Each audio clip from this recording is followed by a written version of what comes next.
Hello and welcome to the second Nedbank Private Wealth Professional Report, broadcasting live from our studio here in London. It's a show for professionals like you who want to understand a little bit more about the wealth management business and the benefits that it can bring you and your clients. So if you joined us live earlier for the Investment and Wealth Insights Report, welcome back. Both of today's virtual events will be available to re-watch on demand over the coming days. Before we get into the show itself, I'd like to just take a quick moment to make you aware that unfortunately Dr. Townsend Lewis is unable to join us today to discuss longevity as was planned, but we will make sure you don't miss out by having Dr. Townsend on a future show.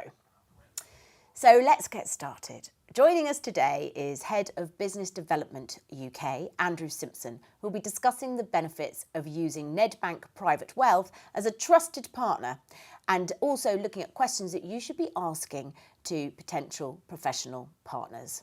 And then we'll be handing over to senior private bankers Ali Kirk and Hugh Williams to understand how private bankers work with clients and their wider advisor team.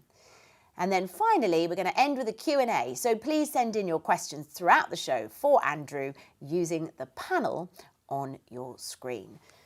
Okay, once again, I'm delighted to say I am joined by Andrew Simpson. So Andrew, welcome back. Lovely to see you again. Thank you. And this is our second show, but for those who are just joining us for this first time today, could you give us a quick recap of your role? Okay, sure. Yeah. Nedbank's always been very good at developing relationships and referrals from their own clients. It's my role I joined the business 18 months ago to come in and actually bring a more joined up approach to the firms that we develop relationships with on a professional basis, so lawyers, accountants, etc. So to build a stable of advisors that we're happy to send our clients to, and then also explain how we work and what we do so that those advisors are happy to send their clients to us too. Okay, excellent stuff. So if people want to find out a little bit more about that, where would they go to find out more information?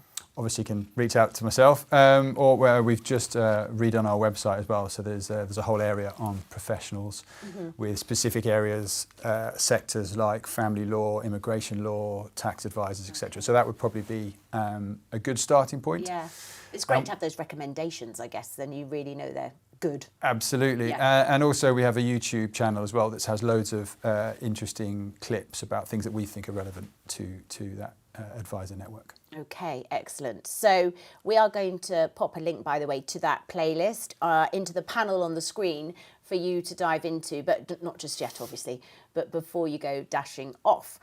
Right, let's get to today's topic because we're going to talk a little bit about why our viewers should consider introducing their clients to somebody like Nedbank Private Wealth in the first place. So let's go through what are the benefits.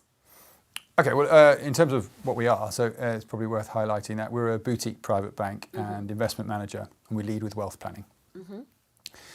So if I break that down slightly, we're boutique. We look after a very niche, sort of small niche of high net worth and ultra high net worth individuals and their families, and they require a very agile, high touch point, high service and sort of solution driven proposition. In terms of the private banking and the investment, so we look after those clients from their banking, lending and investment needs from an onshore and also an offshore perspective. So we were an offshore bank that came onshore, which goes against the sort of the general flow of things. It means we have a really good understanding of that international aspect. Most of our clients will have some kind of international footprint. Sure. And then the leading with emotional wealth planning. What does that mean? In reality, we just spend an awful lot of time getting to know our clients. So really drilling down and finding out what makes them tick from what are their goals, what do they want to achieve, but more importantly, where they are now and where they want to get to and why they want to get there, what those emotional drivers are.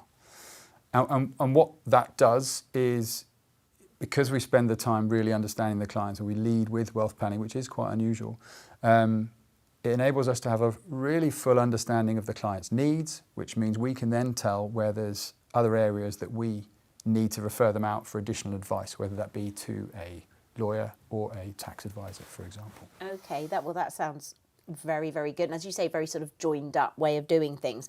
So if I were a tax advisor, for example, wanting to work with you, wanting a relationship with Nedbank, for instance, what are the sort of questions that I should be asking? And I guess more importantly, what are the kind of answers that I'd be looking to get back?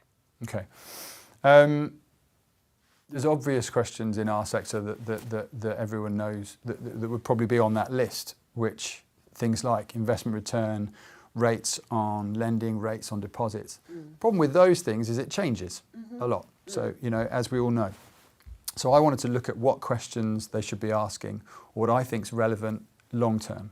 And I think it falls into three sections really. One is, or three areas that I would look at: security, people, and support levels.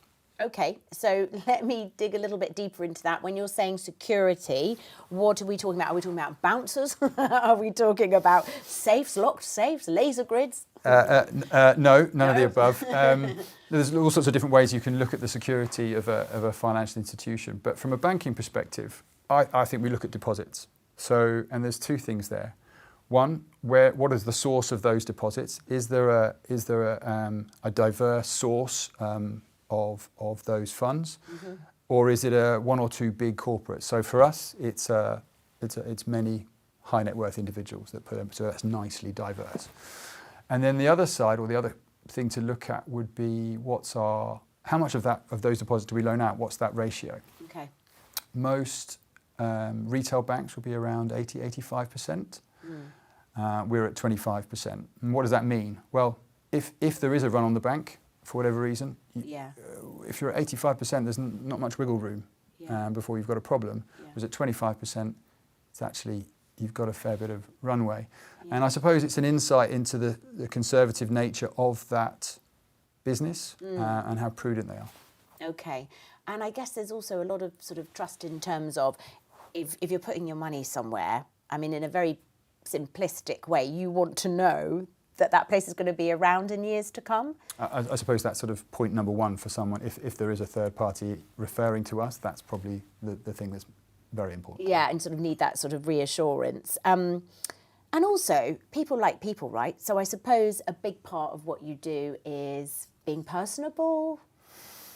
Yeah, absolutely, yes. On a basic level. Certainly in my role, yeah. Yeah. The people thing, which is obviously one of those areas that I think need to be looked at closely. There's two things really, or two areas.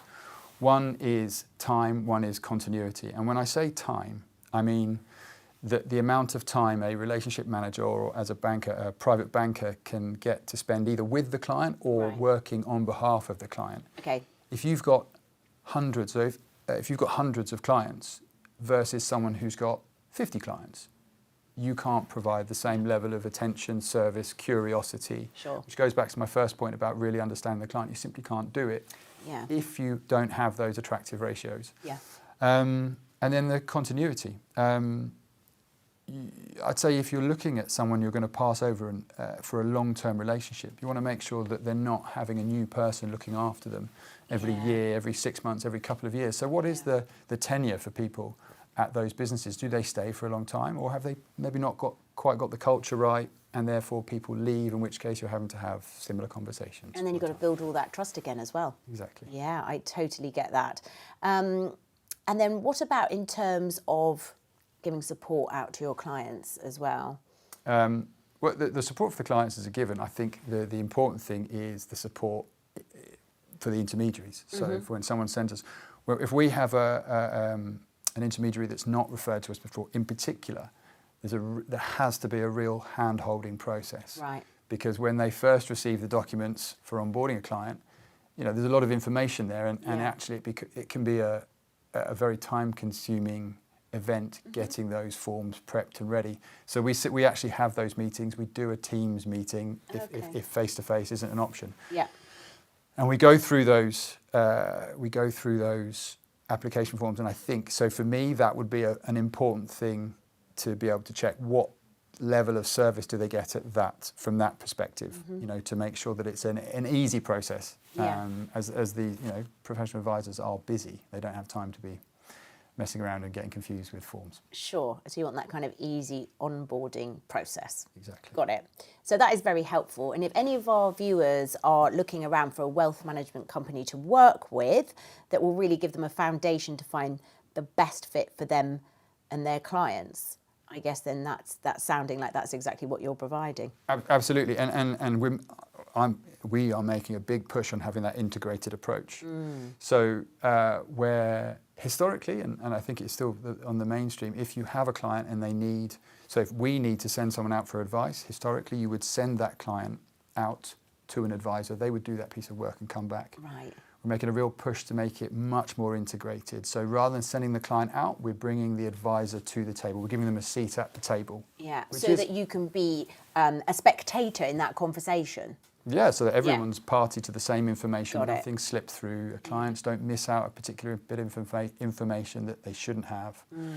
It's more of what we're moving more towards is that quasi family office. Yeah, that makes sense, because if you did a Venn diagram, I bet there's so much overlap between tax and legal requirements and the advice that you can give. So yeah, that makes a lot of sense. Now, to bring all of that to life a little bit more, we're going to hand over to senior private bankers Ali Kirk and Hugh Williams, who are going to take us through how they work with their clients' advisors with some real-world examples.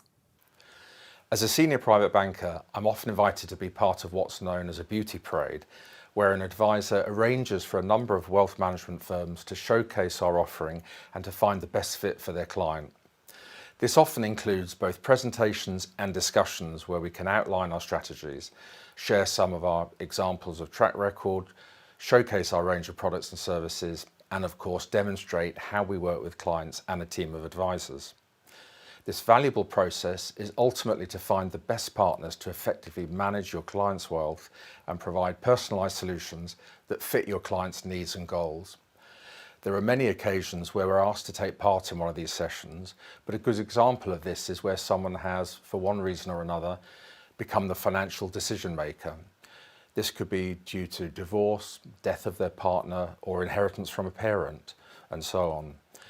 Now, having spent many years without this burden, this can feel quite daunting to be suddenly thrust into an unfamiliar environment. They may already have a family lawyer or a tax advisor or other professional advisor, but what they may need is the confidence that they're fully supported to make the right choices for both their immediate needs and their future goals. And that's where we would come in. We have seen firsthand the benefits of the client's trusted advisors sitting around the table together, or a virtual table in the case of a video call. Having their professional advisors speaking to each other whilst they're present ensures no miscommunication of information. It reduces the time the professional advisors spend forwarding on information, which in turn reduces their costs. And overall, it creates a positive experience for the client. For example, we recently spoke with a local accountancy firm who were advising a client following the sale of their large retail business. The client was receiving a life-changing sum of money and needed help from lawyers, tax specialists and investment advisors, as these funds were to be used to generate an income from the rest of their lives and to leave a legacy for their children. The client was very happy with the advice they were receiving and had confidence that their advisors were working on the best outcome possible. Where they did need additional guidance and support, and something we see quite often, was the big picture. How does this advice received today fit into their goals for the future? And were all the parts working together? Their main fears were that they would either be too worried to spend the money, which would mean that they could leave a legacy to their children but would not have lived the life they could have, or that they would simply run out of their money as they adapted their lifestyle to fit around their new wealth. We were able to work with the client and their advisors to ensure we could alleviate those fears. We were able to show how their new wealth plan would give them a comfortable amount of money to spend on enjoying their life. They were also able to pass on a legacy to their children, who we were also able to speak with, meaning that when the time comes, we already have a relationship with them that we can have confidence in. Overall, it was a positive experience for all parties, and the client felt informed throughout the process. Working collaboratively for the good of a client is something we have extensive experience in, working with fellow professionals to provide that financial guidance that sits alongside the expertise you can bring. giving clients peace of mind from their trusted advisors and reassurance that no matter where they are in their lives, they have a supportive team working alongside them. Thank you, Ali and Hugh. That really does help to understand the process from both the eyes of the client and also their advisor. So, Andrew, sort of getting back to this again about having everybody round the same table kind of thing, what are the particular benefits, would you say, by doing it that way? Well, ultimately, it's got to be the best practice to do it that way. And I suppose if I had to pick one point, it would be just risk reduction. That's it. So everyone's around the table, things aren't slipping through the net. I feel like for the client, just less repetition as well. Absolutely. Having to sort of say the same thing 3 times. Yeah, and everyone will be around spotting different ways to assist the client. Yeah, okay, brilliant stuff. Now, Ali mentioned about also being able to speak with the client's children, which I found really interesting. I think it all just boils down to communication, whether Yeah. that's with other advisors or the generation coming through who previously may have felt slightly disconnected with the advisors that were giving the advice to... Obviously, we're talking about adult children. Yeah, yeah. Yeah. But still, they may have not been the decision makers. They may not have been at the table Yeah. when those decisions are made. And that lack of communication probably does cause issues in its own right. Yeah, that makes sense. Family communication, everything being quite transparent. And then there was something that Hugh mentioned in the VT, which was about someone becoming the financial decision maker. And now in a scenario like that, I can also really see the advantage of having everybody around the table. Yeah, and I think sort of mental capacity of that decision maker is a problem, and you know, there's an increase in the rates of dementia are going through the roof, and I think having the different generations and the different advisors at the one table means it's not, if one person's capacity goes, then all of that information and knowledge is gone. Yeah. We did that as a topic on Ned Talks, which is a very relaxed platform that I run for professional advisors or private client advisors, and that's a huge topic with, you know, potential for abuse. It's a hugely important topic. Yeah. Well, look, it sounds like you're going to be very busy over the next few months, but we are going to have you around for a little bit longer because I'd like you, if possible, to stick around for the Q&A. So thank you so much to all of you who have sent in your questions. There's still just a little bit of time if you'd like to get a question in for Andrew. And some areas that we discussed today were Andrew's role as Head of Business Development UK and also how Nedbank Private Wealth work with financial professionals. And importantly, what you should be asking when looking to work with a wealth management company. We then had some real world examples from Ali and Hugh on how they work with you, that rhymes, and also your clients, before discussing the benefits of an advisor team working together. But now let's dive straight into your questions. Thank you for sending them in. So we've got this one. Family wealth and money, more generally, historically, has been seen as one member of the family's role. Are you seeing more people including their families at an earlier stage? And does this help down the line when discussing things like capacity? Absolutely, yes. We are pushing to get, as I say, from every aspect, whether it's other members of the family or other advisors in, the more people you can get to the table, the better. So we are seeing an uptick in that, but also we're pushing for it. Just also it helps to create continuity from the advisor's perspective as well.